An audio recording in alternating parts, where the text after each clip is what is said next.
It's Nolan. What's going on, beautiful people? It's the kid J Nolan here. Welcome back to another episode of Inside the Industry, your number one source for music, entertainment, commentary, and breakdowns. Now, if y'all notice a little bit of break in my speech or anything like that, or I need to take breaks or see some choppy sessions in this video, is because I've got my wisdom teeth removed, all four of them. I told you I was going to do it. I'm not in pain like I was expecting, but I do have oral stitches in my mouth. So I can't, be fully in character as I normally am. And I can't like spit or anything like that. So saliva kind of, I know it's grossing y'all out probably, but saliva is like building up in my mouth. So I may have to take breaks to like get that handled, right? But we're going to get through this. So I just finished watching Megan Thee Stallion's documentary on Prime, In Her Words, and I enjoyed it. I salute Megan. Dope documentary, dope project. You get some behind the scenes. You get, You get more in depth with her. I think for the hotties out there, y'all probably are familiar with everything that took place in the documentary. I'm not a hottie. Um, the first, I would say maybe not for 4 years, because I would say I kind of got on board with Megan in like 2022. You know what I'm saying? Really, I was hearing her music and I enjoyed it, but I think I came to like Megan a lot more when she was going through the adversity and people were just dogpiling on her, and she was going through everything and she was fighting back and she was telling people what it was and people didn't believe her. That actually is what made me more of a fan of her, because I felt like people were just being ridiculous. You know what I'm saying? I ain't gonna lie. So let's get into In Her Words from the top. So they basically got into summing up the past 5 years of her life since being catapulted into stardom. We get a glimpse into her childhood, looking up to her mom as a rapper. We talked about that before, sneaking to watch her write her rhymes before work and stuff like that. She speaks on how her father was locked up during the early parts of her life. He was locked up for the first 8 years of her life, as a matter of fact. So from that point, once he got out, they were pretty much inseparable. And then unfortunately, he passed in her freshman year of high school. So she didn't really have a very long window for her dad to be involved in her life, although he did make a great impact on her while he was available to her. She speaks on him teaching her that everything that grins ain't your friend, which ended up being a very vital part of the story, you know what I'm saying, as it pertains to the situation with Tori, Kelsey, and just other people that she may have met in the industry during her rise, who probably aren't still around. And of course, they get into the turn of events that happened in 2020, right? Staying back in freshman year, when she lost her dad, that's also when she got focused on becoming an artist, a rapper, right? That's where Megan Thee Stallion was born. She was already studying her mom, but at that point, she's really locking in, like, this is what I want to do, right? So she starts sharing her music, phone videos with her mom, and her mom becomes her biggest fan, her manager, number one supporter, that backbone. And for me, it's always interesting to see people that present their musical dreams to their parents and they just get that undivided attention and support and love, because a lot of people don't get that. You know what I'm saying? For me as a rapper, when I told my parents very early, I think I was probably ninth, 10th grade, that I was interested in pursuing music. My dad was very supportive. My mom thought it was a hobby. You know what I'm saying? I won't say that she didn't support it. She didn't understand it. And she thought that it was just a phase. But my dad was like, I was recording tape recorders and shit like that, and he was bumping it in his whip, giving it to his friends and shit, man. Like, my whole development as an artist, my pops was down, so I kind of got that same energy from Megan and her mom. Um, yeah, they show freestyles, they show footage of her from 2014, 2016. Of course, like I said, I wasn't really tuned into young Megan like that. So to see those things, to see her history, how she was discovered, those ciphers that she was doing at one point, like all of those different things. Of course, there's the Stallion freestyle that everybody knows now. But so many people, for whatever reason, they'll jump in my comments to this day and call her an industry plant. I don't know an industry plant that puts in 10 years or 5, 6 years of grind work locally, doing ciphers, going toe to, especially as a woman, going toe to toe with the niggas, out rapping the niggas, and then you have the nerve to call them an industry plant. She got signed to a local label. The head of said local label, Carl Crawford, did not really like her music all that much. Like, this stuff is available online. Carl Crawford started 1501 and said his objective was to sign all the Houston local rappers that he could. He signed about 10, 15 of them and just said, one of y'all gonna pop off, and whoever pops off first is going to help us launch in to the next and the next and the next. And Megan was actually kind of the underdog. He got her as the lady of the label, but based on the content of her music, he wasn't all that into it because he didn't understand it, and I don't think he thought it was gonna work. And being a, so-called masculine man, I don't think he was all that crazy about the sexual content of her music because he probably had his own idea of respectability politics and all that bullshit. Big Old Freak, the record that really put her at the forefront, he did not like that song. So how could she be an industry plant? She had help, like everybody had help. Somebody got to discover you. Somebody got to put some thought into you. Somebody got to put something towards you. That's not an industry plant. Anyway, as her career is taking off, she's got Big Old Freak out. She's, I guess, recording the Fever tape, which was like the one that really kind of took her over. In the midst of her making that, her mom, mysteriously, she finds out she has a brain tumor and she ain't got much time to live. Like, she's having seizures. She's, her speech is slowing down. She's messing up her words. So her brain function started deteriorating very quickly. Megan had to be in the hospital and witness this, and ultimately she had to make the final choice on whether or not to pull the plug, because the doctors were like, yeah, we're at a point where we really can't do anything else for her. We're basically just keeping her breathing at this point. And she like, I can't endure this. She's suffering. She can't do nothing. She wouldn't want to be in this position. Right? So with that, you get the Fever tape. A few months later, they start showing Kelsey. Kelsey comes in. I was curious whether or not she was going to play a role in the documentary. Of course, we know she played a role in Megan's life. They were best friends, but I was not sure if Megan was going to stay true to that story. And I don't mean true as in telling lies. I mean true to that story as in allowing it to still be a part of her story, because they've fallen out. They're not cool no more. I was curious if she was going to keep her in it. But I guess based on the time period when they filmed all of this content, Kelsey must have signed release papers way back then to still be able to use it without needing, further clearance now. Because if Megan needed that clearance today, who knows if Kelsey would sign it, right? But yeah, so she's coming in. They're traveling. They're going all over the place. They're going to BET, doing rehearsals. She's getting her first BET award, VMA awards. Megan is silently grieving in the background, drinking a lot, going to the party. She's partying like a motherfucker.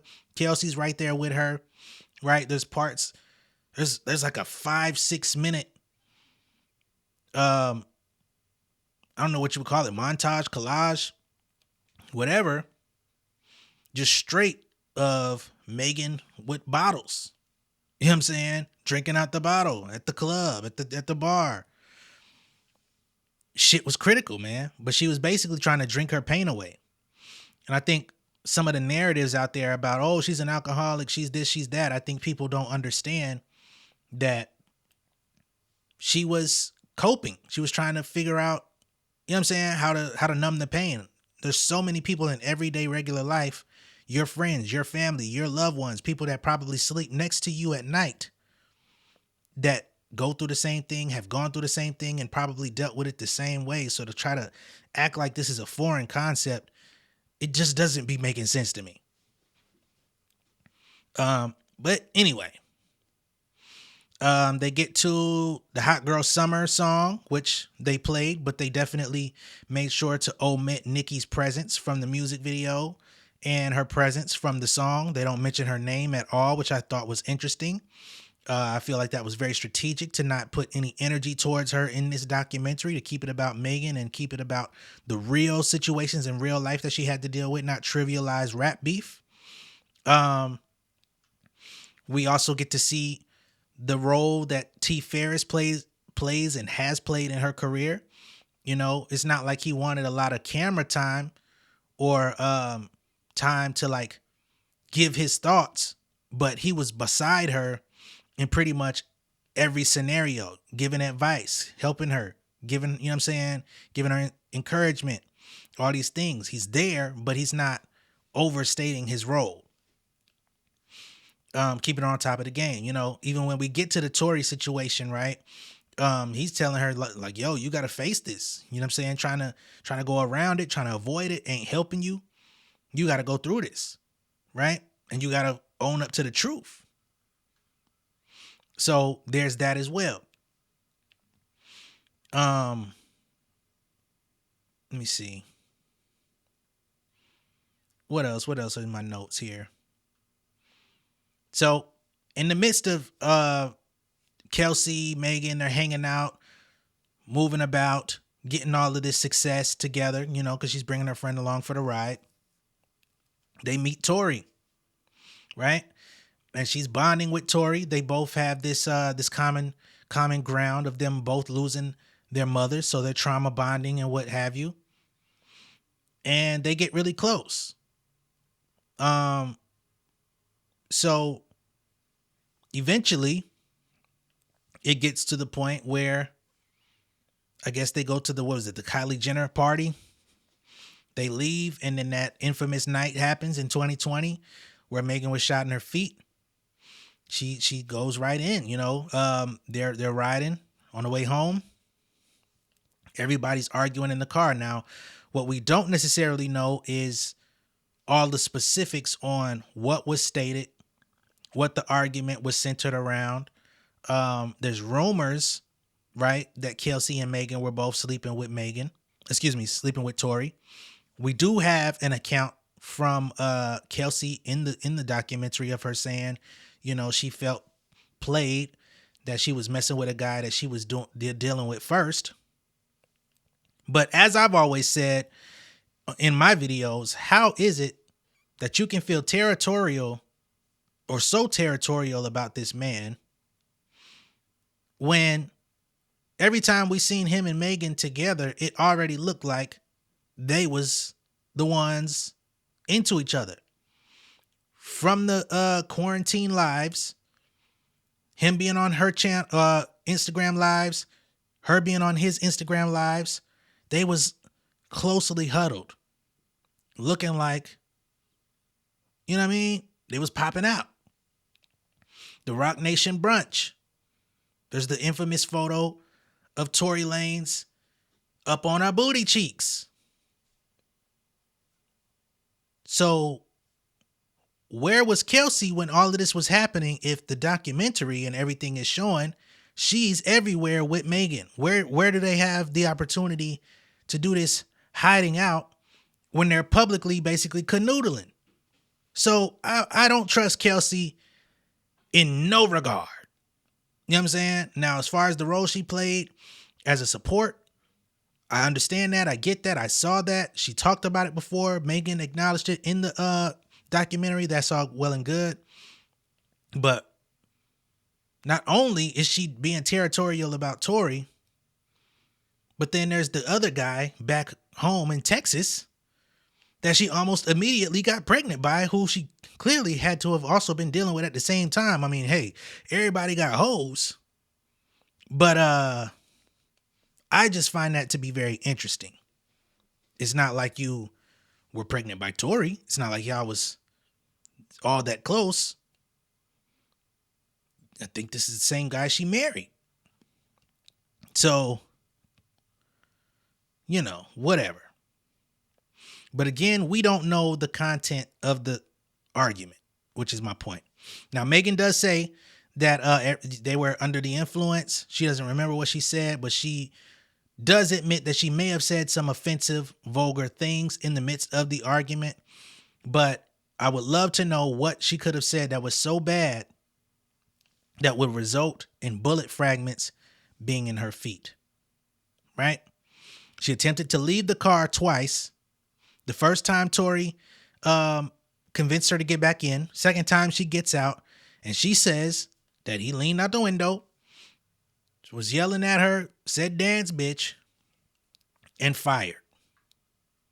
She's got bullets in her feet. Right? They get all these this compilation of people talking about it, the Joe Buddens, the academics, the Milagros, all these people that are discounting her story, not saying it's real. But I would love to know how exactly she ended up with bullets in her feet. You don't end up with that off an argument. You don't get that off of sleeping with a common nigga between you and your friend. Somebody had to pull the trigger. That's the part that it just don't be registering to me what people are missing, right?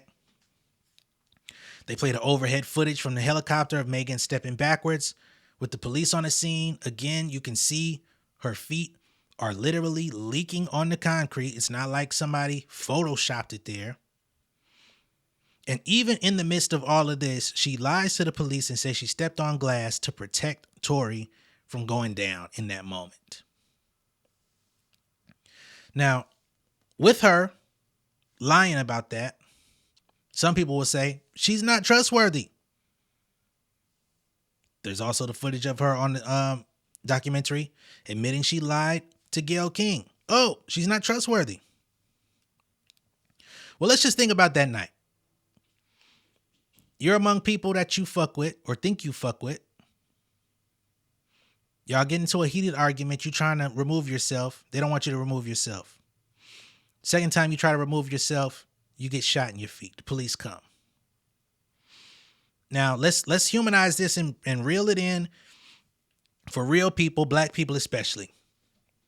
How many of us trust the police? If a cop pulls up behind your car, you're completely relaxed. You're at even balance. Especially when you know some shit going on that somebody could go down for in the vehicle. You know what I'm saying? Now let's put yourself in the position of a woman who is romantically dealing with a nigga. So there's got to be some level of trust, right?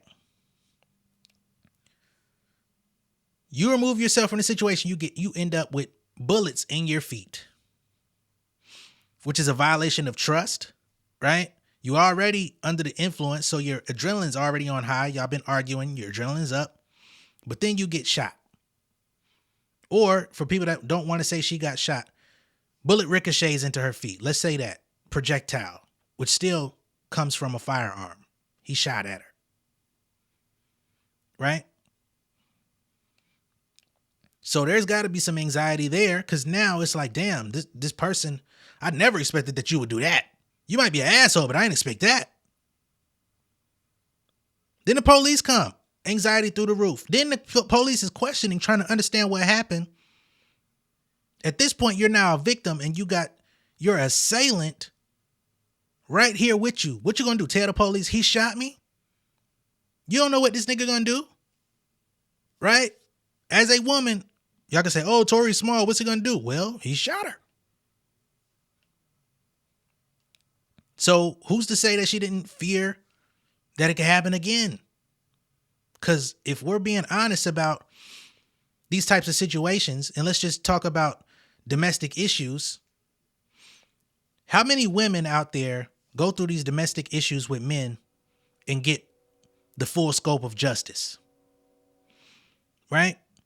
We were just talking not too long ago. I think it was Offset's baby mom talking about her ex who literally fired at his ex because her and the other woman had an issue. He intervenes and blaps his ex-girlfriend. Right? These are stories that happen way more often than I would ever be comfortable talking about or even knowing about, because I don't know how these things happen. You know what I mean? It just be coming out some days where it's like, oh, this nigga did this. And it's like, God damn, people really dealing with this behind closed doors? Shit. Right? Then if you hear about some of the stuff that gets revealed in the courtrooms in domestic situations, these guys just take these little weak ass pleas and cut these little deals. They do 2-3 weeks in jail, maybe a month, if that. Some of them go home and be right back to the bullshit. Oh, she's got a restraining order. What the fuck does this restraining? You know how many people have been unalived with restraining orders because the police ain't proactively monitoring the nigga? You just got documentation that say he ain't supposed to come around. You call the police and they not in a rush to get there. They could still do whatever they got to do. So it's just like, let's act like we're in tune with reality. You know what I'm saying? But I know the specific range of people that are going to feel convicted by what I'm saying is exactly who's intended to feel convicted. That's all I'm going to say. So for the men out there, specifically the black men, I understand. You be like, man, people get lied on. Yeah, that's true. But the percentage of niggas that be on the bullshit is much larger than the percentage of niggas that get lied on. Gotta be honest. It be your homeboys. It be niggas you grew up with, went to school with. Some of your best friends. Them niggas ain't shit and they doing the worst. Okay? So we get that.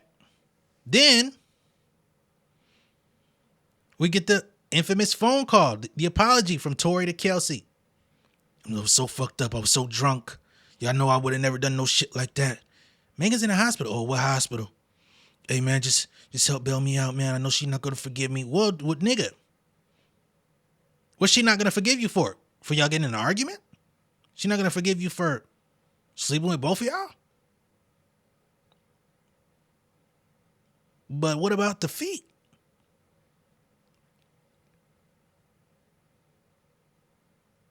Something had to happen. So that's what I'm not accepting. Now, some people may say it wasn't Tory, it was Kelsey. Y'all gonna have to prove that. You can't just throw that out there without no proof. So all the proof is aiming at him. It's allegedly his firearm. But, moving forward. So not only does she end up getting harassed by Tory because he's putting out misinformation, he's doing music videos, chopping horse legs in his videos. You know what I'm saying? He's literally calling her when he sees her online, on live, talking about something. Oh, I see you on live right now. You look so sad. What the fuck you think? But these the niggas that some of y'all folks out there be backing. Y'all got to have more discernment on who you're backing. Right? Then you get all these people online doing TikTok videos, doing all these videos trying to analyze the situation with no access to the facts. You got Tory lying. You got DaBaby coming out talking about Megan in music, doing interviews. Bring Tory out on stage at Rolling Loud trying to crash her set. Right? You got all these content creators coming out just throwing shit around, not knowing what the fuck's going on. In the midst of all this, Megan's still releasing music, performing, traveling. We don't get much insight into the 1501 situation, which is also happening simultaneously while all this shit is going on. She's still going to, she was still going to court with they ass, trying to get out of her deal. And that didn't play no part in the documentary. I'm pretty sure that was left out due to some background agreement. Probably like, if we're going to let you go to be your own artist, we're going to let you go scot-free. You don't owe us no money. You don't owe us nothing. Then they probably just said, just don't talk about the details. And the details was left out because we didn't know nothing about it in the documentary, but we know about it in real life. She's got Lorianne Gibson pushing her, trying to push her to her peak, to stay on point, stay on her game with her performances, choreographing shit, which I never knew that she worked with Lorianne like that. Again, I was not like super in tune to Megan's come up story to know all that. But she's rehearsing, sick, in pain, depressed, the whole nine, you know what I'm saying? About to throw up.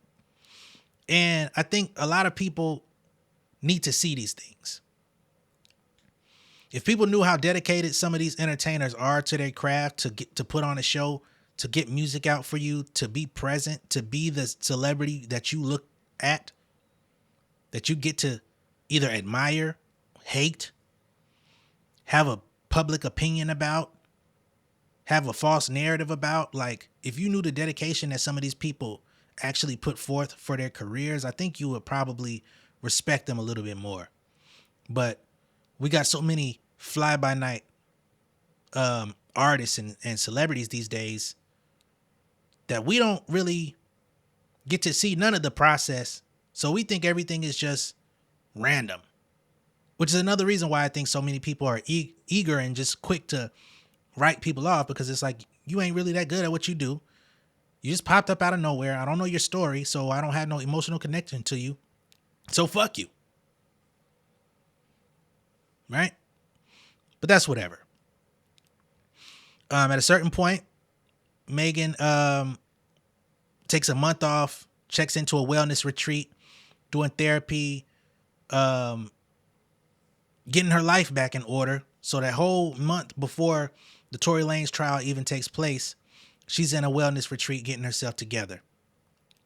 And once the trial starts, once again, there's people harassing her outside the courtroom. We got Milagro and DJ Academics, and we're going to talk about Milagro in a separate video. They link up. She's telling him false accounts from the courtroom, right? You got Drake dissing her. You got Chris Brown advocating for Tory Lanez. You got Meek Mill joining the Free Tory campaign. Viral videos, people dogpiling on her, again, without access to the facts. And it's continued. Even as recent as this past week, there's still narratives about Tory Lanez's innocence. He submits an appeal. All of a sudden, you got people talking about, oh, the prosecutor has accepted Tory Lanez's plea of innocence. No, they have not accepted nothing. They accepted the appeal to look into it. But then y'all want to put extra ketchup on perfectly seasoned fries. Y'all niggas weird. But again, we're going to get into that in a separate video. Okay? So at this point, it's been 4 years of nonstop hate in her direction after being a victim. Right? Most of us have never been in that position, so we can't really empathize with what that looks like. 4 years nonstop of hate for something you didn't do, for something that you didn't have a part in. You know, it's not like this is some conspiracy, which some people do believe, that this was just a planned out conspiracy all along to take down Tory Lanez because he didn't want to sign a deal with Roc Nation. You know how many niggas have turned down Roc Nation deals and have gone on with their lives? Tory is not that fucking important. Like, that nigga lied to y'all about that $1 million NFT shit. Yeah, let me stop. Because I generally don't speak about this nigga on my channel. But there's so much bullshit out there that niggas believe that's just, it grinds my gears. Right? You get to the point where Megan and her team find out that, in fact, Tory was convicted and sentenced to 10 years, right? Then we get to the beginning stages of the Megan era. Now, this is actually the part that I wished would have gotten documented more in the film, but they were already close to 2 hours with what they had, so I can understand why they didn't get to the recording of the album, the documenting of the tour. But that's more of what I would have liked to receive, was to see the entire redemption arc. However, here's what I will say.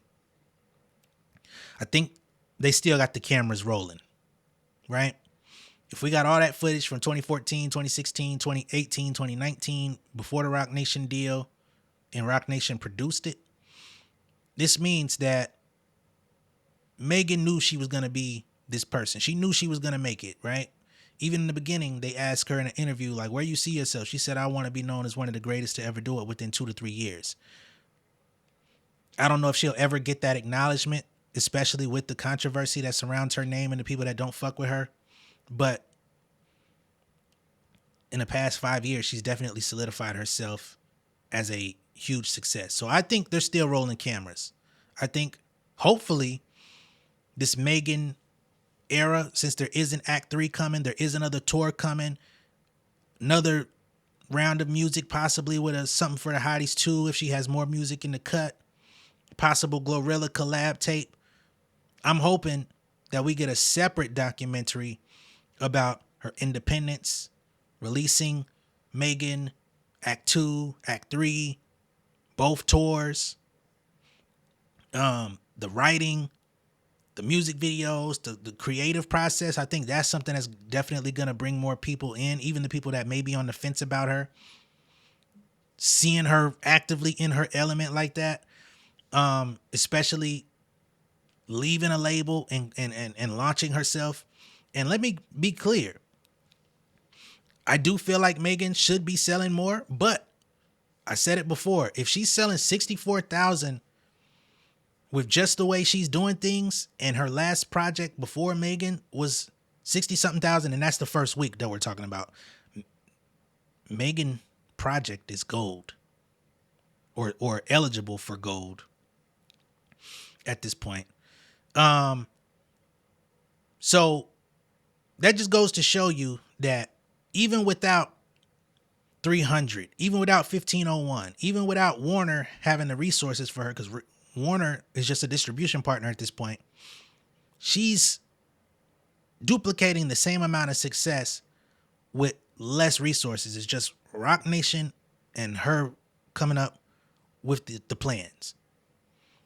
So I do want that to be documented so people can see the actual work that she puts in to maintain at the level she's at right now, right? Do it the Beyonce way. Beyonce gonna give you a fucking documentary for every album. Act 1, Act 2, Act 3. Major performance, you're gonna get a documentary. You know what I'm saying? Fuck it. Document that shit. Put it out. Show people the workload. Show people the preparation, the rehearsals, the studio sessions, and going through real ass shit in life at the same time. Yeah, get the people the opportunity to humanize you. So that's my assessment of the Megan documentary. I enjoyed it. It was 2 hours. It went by quicker than what I thought, because sometimes you'll watch a 2-hour project and feel like it's really about 4 or 5. But salute to Megan. Also salute to the business, because I don't know, it's only a few people out here that got both Netflix and Amazon deals at the same time. I think it's Tyler Perry and Megan. Y'all can tell me if y'all know somebody else that got a fucking Amazon Prime and a Netflix deal. She got a Netflix show and a motherfucking anime on the horizon. Yeah, we need more information. We need more documentation. Let me know what y'all think of all this down below in the comments. Be sure to like and share this video. If this is your first time seeing me on YouTube, go ahead and subscribe to the channel. Become an insider. I will catch y'all on the next one. All right? Much love and respect, y'all. Peace.